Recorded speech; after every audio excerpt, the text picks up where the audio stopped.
लिहून घ्या, तो निर्णय होत नाही. पवारांना हा खेळ फुटीच्याच वेळी कळून चुकला. नाही म्हटलं तरी शरद पवार यांच्या खांद्याला खांदा लावून अजित पवारांनी पक्षाची धुरा सांभाळली होती. मध्यंतरी राजकीय वाटा वेगळ्या झाल्या असल्या तरी कुटुंब म्हणून यात कधीही दरी निर्माण झाली नव्हती. परंतु आता राजकीय दृष्टीने विचार केला तर आता पक्ष नेतृत्वाचा पेच निर्माण झालाय. त्यामुळे सर्वांच्या नजरा आता 85 वर्षीय शरद पवार यांच्या भूमिकेकडे लागल्यात.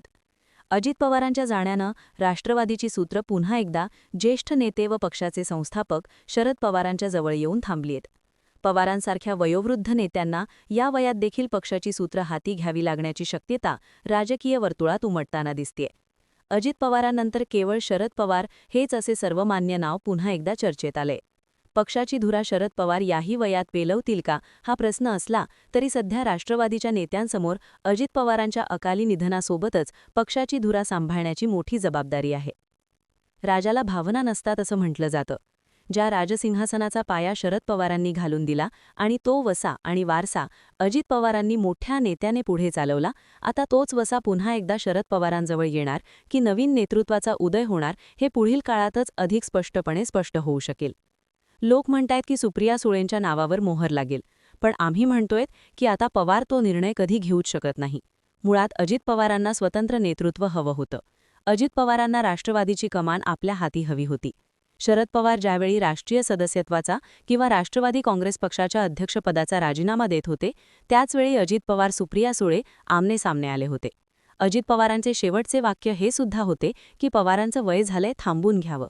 अर्थ हा नव्हता की राष्ट्रवादी काँग्रेस पक्ष सोडून द्यावा. अर्थ हा होता की आता नेतृत्व माझ्या हातात द्यावं.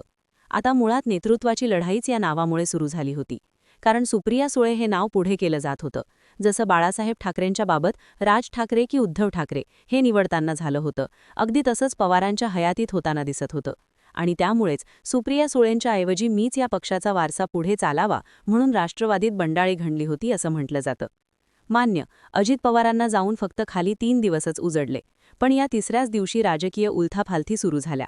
अजित पवारांचे नेते सुनेत्रा पवारांना भेटतायत, नंतर फडणवीसांना भेटतायत. तिकडे रावसाहेब दानवे अजित पवारांच्या हयातीत एकदा नाही, दोनदा नाही, तीनदा पक्षफुटीचे राजकीय प्रयोग झाले होते. राष्ट्रवादी शिवसेनेला सोबत घेऊन राजकीय सत्ता स्थापन करायला नकार देत होती, असं रावसाहेब दानवे अजित पवारांच्या गेल्यानंतर तिसऱ्याच दिवशी बोलतायत. याचा अर्थ पडद्यामागून राजकीय हालचाली घडतायत. शिवसेनेला राष्ट्रवादीपासून तोडायचं आणि राष्ट्रवादी सत्तेत घ्यायची यासाठी भाजपचे नेते वेगवेगळ्या ठिकाणी प्लॅन केले जात असल्याच्या चर्चा होऊ घातल्यात. त्यामुळे या मुद्द्यांवरती आता बोलणं गरजेचं आहे.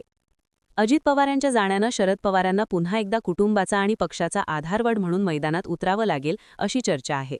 फक्त मैदानात उतरायचं नाहीये तर पक्ष टिकवायचा आहे. अजित पवारांच्या निधनामुळे जबर मानसिक धक्का हा शरद पवारांना सुद्धा बसलाय. सावरण्यासाठी नक्कीच वेळ लागणार असला तरी भविष्यातील पक्षाचे नेतृत्व आणि पुढील राजकारण कसं असणार हे सर्वस्वी शरद पवारांच्या भूमिकेवर अवलंबून राहणार आहे. पक्षाचे संस्थापक अध्यक्ष म्हणून विखुरलेल्या कार्यकर्त्यांना पुन्हा एकदा एकत्र बांधून ठेवण्याची जबाबदारी आता त्यांच्यावर आली आहे. शरद पवारांकडे असलेल्या प्रदीर्घ अनुभवामुळे भविष्यातील राजकीय पुनर्रचनेचे सूत्रधार म्हणून पुन्हा एकदा त्यांच्याकडेच पक्षाची धुरा येण्याची शक्यता वर्तवली जात आहे. काही राजकीय तज्ज्ञांच्या मते दोन्ही राष्ट्रवादी एकत्र येण्याच्या चर्चेला आता वेग येण्याची शक्यता आहे. अजित पवारांनंतर त्यांच्या गटातील अनेक आमदार शरद पवारांच्या छायेखाली परतण्यास उत्सुक असल्याचं सांगितलं जातंय. यात हसन मुश्रीफ, नरहरी झिरवाळ यांच्यासारखे नेते आग्रही दिसतायत. मात्र दुसरीकडे प्रफुल्ल तटकरे, सुनील तटकरे, भुजबळ, धनंजय मुंडे हे होऊच नये यासाठी सुद्धा पुढे येताना दिसतायत. आणि त्यामुळेच त्यांनी राजकीय वारसदार म्हणून अजित पवार, त्यांच्या पत्नी सुनेत्रा पवार किंवा मुलगा पार्थ पवार यांना पुढे आणण्याचे प्रयत्न सुरू आहेत. सुनेत्रा पवार चालू शकतात. सुनेत्रा पवार सध्या राज्यसभा खासदार आहेत. त्यांचं नाव उपमुख्यमंत्री पदासाठीही चर्चेत. पुढील काळात त्यांना राज्याच्या राजकारणात सक्रिय करून उपमुख्यमंत्री आणि पक्षाच्या अध्यक्षा म्हणून जबाबदारी घेण्यासाठी आग्रह केला जाऊ शकतो. दुसरीकडे शरद पवारांचा राजकीय वारसा म्हणून सुप्रिया सुळे यांचा प्रभाव आता केवळ केंद्रातच नाही तर राज्यातील पक्षाच्या संघटनेवरही वाढण्याची चिन्ह आहेत. मात्र अजित पवारांसोबत गेलेले नेते सुप्रिया सुळेंचे नेतृत्व कधीच मान्य करणार नाहीत. शरद पवारांची डायरेक्ट लिगसी असल्याने पक्षाला याचा फायदा घेता येऊ शकतो. याशिवाय अजित पवार आणि सुप्रिया सुळे यांच्या राजकीय वाटा जरी वेगळ्या असल्या तरी दोघांमधील नातं घट्ट होतं. त्यामुळे सुप्रिया सुळे यांच्या नावावर सर्वांचे एकमत होईल असं दिसून येत नाही. एक वेळेस शरद पवारांचे नेते म्हणतील, पण अजित पवारांसोबत गेलेले आमदार कधीच हे म्हणणार नाहीयेत. त्या जास्त मच्युअर आहेत, पण ते सगळ्यांना धरून चालतील अशी शक्यताही फार कमी आहे. त्यांची राजकीय समज देखील प्रगल्भ आहे, पण ती केंद्रात चालू शकते, राज्याच्या राजकारणात नाही. त्यामुळे पक्षातील इतर मोठे नेते जसे प्रफुल्ल पटेल, सुनील तटकरे, छगन भुजबळ यांच्यासारखे ज्येष्ठ नेते हा काळ कसोटीचा यांच्यासाठी ठरेल असं दिसतंय. आणि या नेत्यांनी सुनेत्रा पवार यांना नेतृत्वासाठी पाठिंबा दर्शवला असला तरी भाजपशी असलेल्या युतीमध्ये आपला प्रभाव टिकवून ठेवण्यासाठी त्यांना शरद पवारांशी समन्वय साधावा लागणार आहे. आणि प्रॅक्टिकली पाहता राष्ट्रवादीतील दुहीनंतर या नेत्यांनी अजित पवारांचं नेतृत्व मान्य केलं होतं. त्यामुळे पुन्हा शरद पवार यांच्याकडे जाऊन बोलणी करताना या नेत्यांना मर्यादा येऊ शकतात असं बोललं जातंय. दुसरीकडे पवार गटाचे नेते आणि पवार कुटुंबियांचे विश्वासू जयंत पाटील यांना पक्षात पूर्णपणे सक्रिय करून पक्षाची धुरा त्यांच्या हाती सोपवण्याची एक शक्यताही काही जाणकार व्यक्त करतायत. जयंत पाटील यांना पक्षातूनच काहीसा विरोध होऊ शकतो ही शक्यता नाकारता येत नाही. परंतु सध्याच्या राजकीय परिस्थितीत त्यांचा चेहरा पक्षासाठी लाभदायी ठरू शकतो. पक्षात दोन मतप्रवाह असले तरी सध्या शरद पवार या सर्वांमध्ये काय भूमिका घेणार यावरच पुढील समीकरण अवलंबून आहेत. दुसरीकडे महायुतीत सर्वात मोठा पक्ष तसेच राष्ट्रवादीचा मित्रपक्ष असलेल्या भाजपचीही यात महत्त्वाची भूमिका राहील. कारण अजित पवार यांना महायुतीत ग्रीन सिग्नल देऊन सहभागी करून घेण्यामध्ये मुख्यमंत्री फडणवीस यांचा मोठा वाटा राहिला होता. ज्यावेळी महायुतीत अजित पवार येणार हे निश्चित झालं त्यावेळी भाजपसह शिंदे गटाकडून त्यांच्या येण्याला विरोध झाला होता. अशावेळी फडणवीस यांनी भाजपच्या दिल्लीतील नेतृत्वाला अजित पवारांबाबत सकारात्मक करून त्यांचा महायुतीतील प्रवेश घडवून आणला होता. आता नुकत्याच झालेल्या महानगरपालिका निवडणुकांमध्ये देखील देवेंद्र फडणवीस यांनी प्रचारात थेट अजित पवारांवर टीका केली नाही.